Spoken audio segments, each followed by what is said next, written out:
สบายดีท่านผู้ชมที่เคารพทุกท่าน FC ทุกคนเฮามาทำความรู้จักเพิ่มเติมเกี่ยวกับการก่อสร้างโฮมแฮมลานสร้างหลังใหม่ว่ามีความสำคัญแนวใดต่อนครหลวงเวียงจันทน์โครงการก่อสร้างโฮมแฮมลานสร้างหลังใหม่ลานสร้างอาเวนีโฮเทลจะเป็นสมหน้าใหม่ให้แก่นครหลวงเวียงจันทน์ทั้งด้านเศรษฐกิจและการท่องเที่ยวทั้งด้านเศรษฐกิจโฮมแฮมระดับ5 ดาวหลังใหม่นี้คาดว่าจะส่งผลดีทางด้านเศรษฐกิจที่สำคัญเป็นต้นแมนการสร้างเวียกเฮ็ดงานทำตลอดระยะการก่อสร้างและระยะการดำเนินงานโครงการจะสร้างเวียกเฮ็ดงานทำในหลายๆตำแหน่งรวมทั้งพนักงานโรงแรมที่มีทักษะสูงหลายแขนงการและเวียกงานสนับสนุนต่างๆการลงทุนและการดำเนินงานของโรงแรมจะช่วยเพิ่มรายรับจากภาษีและค่าธรรมเนียมต่างๆให้แก่รัฐบาลท้องถิ่นและศูนย์กลางการกระตุ้นเศรษฐกิจท้องถิ่นการเข้ามาของนักท่องเที่ยวระดับสูงจะช่วยกระตุ้นการขยายตัวของธุรกิจขนาดน้อยและขนาดกลางหรือ SME เช่นร้านอาหารร้านค้าของที่ระลึกบริษัทขนส่งและบริการอื่นๆการดึงดูดนักลงทุนต่างประเทศการสร้างโรงแรมระดับสากลที่มีคุณภาพสูงแสดงให้เห็นถึงความสามารถในการลงทุนในสปป.ลาวก็คือนครหลวงเวียงจันทน์ซึ่งอาจจะดึงดูดโครงการลงทุนอื่นๆตามมาด้านการท่องเที่ยวโรงแรมลานสร้างหลังใหม่จะเป็นปัจจัยที่สำคัญในการยกระดับในแขนงการท่องเที่ยวของนครหลวงเวียงจันทน์โดยเฉพาะมาตรฐานการบริการที่ดีการเป็นโรงแรมระดับ5 ดาวที่มีมาตรฐานสากลอาวานีโฮเทลจะช่วยยกระดับมาตรฐานและคุณภาพการบริการในแขนงโรงแรมอยู่นครหลวงเวียงจันทน์การดึงดูดตลาดนักท่องเที่ยวระดับสูงโรงแรมที่มีคุณภาพดีจะดึงดูดนักท่องเที่ยวที่มีกำลังซื้อสูงซึ่งจะเพิ่มรายได้ต่อหัวคนจากการท่องเที่ยวโครงการนี้จะช่วยปรับปรุงภาพพจน์และโฉมหน้าใหม่ให้กับนครหลวงเวียงจันทน์กลายเป็นจุดหมายปลายทางของการท่องเที่ยวที่ทันสมัยและมีความเป็นมืออาชีพโดยเฉพาะการจัดกองประชุมที่สำคัญการจัดการเลี้ยงต้อนรับและการท่องเที่ยวเพื่อธุรกิจเคียงคู่กันนั้นยังเป็นการส่งเสริมเอกลักษณ์ลาวผ่านการออกแบบที่มีการผสมผสานความทันสมัยกับรูปแบบวัฒนธรรมลาวความเป็นเอกลักษณ์ในท้องถิ่นจะช่วยส่งเสริมเอกลักษณ์และความเป็นมิตรภาพที่ดีของคนลาวให้แก่นักท่องเที่ยวสากลโรงแรมเพิ่มความสามารถในการรับห้องการเพิ่มจำนวนห้องพักระดับที่ดีจะเฮ็ดให้นครหลวงเวียงจันทน์มีความพร้อมในการรองรับแขกจำนวนหลายขึ้นในงานสำคัญต่างๆว่าโดยรวมแล้วโครงการก่อสร้างโรงแรมลานสร้างหลังใหม่จะเป็นจุดศูนย์กลางการบริการที่สำคัญของนครหลวงเวียงจันทน์ประกอบส่วนเข้าในการเติบโตของเศรษฐกิจลาว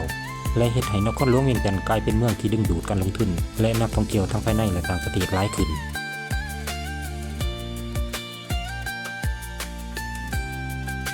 โรงแรมลานสร้างในนครหลวงเวียงจันทน์แม้นมีโครงการก่อสร้างใหม่เป็นโรงแรมระดับ5 ดาวลานสร้างอาวานีโฮเทลหรือเอิ่นว่าลานสร้างโฮเทลเป็นอาคาร5 ชั้นพร้อมด้วยบ่อนจอดรถใต้ดินจำนวนห้องพักทั้งหมดประมาณ200 ห้องตั้งอยู่ใกล้แค่แม่น้ำคองและสวนสาธารณะเจ้าอนุวงศ์ถนนพังชัวผางมแนวคิดการออกแบบเป็นการผสมผสานระหว่างความทันสมัยแบบใหม่โมเดิร์นและแบบดั้งเดิมมีการนำเอาเอกลักษณ์วัฒนธรรมลาวเข้ามาสอดแทรกในการบริการและการออกแบบเพื่อส่งเสริมแนวคิดความเป็นลาวการก่อสร้างใช้เวลาอยู่30 เดือนนับตั้งแต่มือวางศิลาฤกษ์ในปี 2023โรงแรมลานสร้างหลังใหม่นี้คาดว่าจะกลายเป็นโรงแรมชั้นนำอีกแห่งหนึ่งในนครหลวงเวียงจันทน์ที่ดึงดูดนักท่องเที่ยวได้มาสัมผัสกับการบริการระดับโรงแรม5 ดาวที่มีการผสมผสานความเป็นเอกลักษณ์วัฒนธรรมของลาวอย่างแท้จริง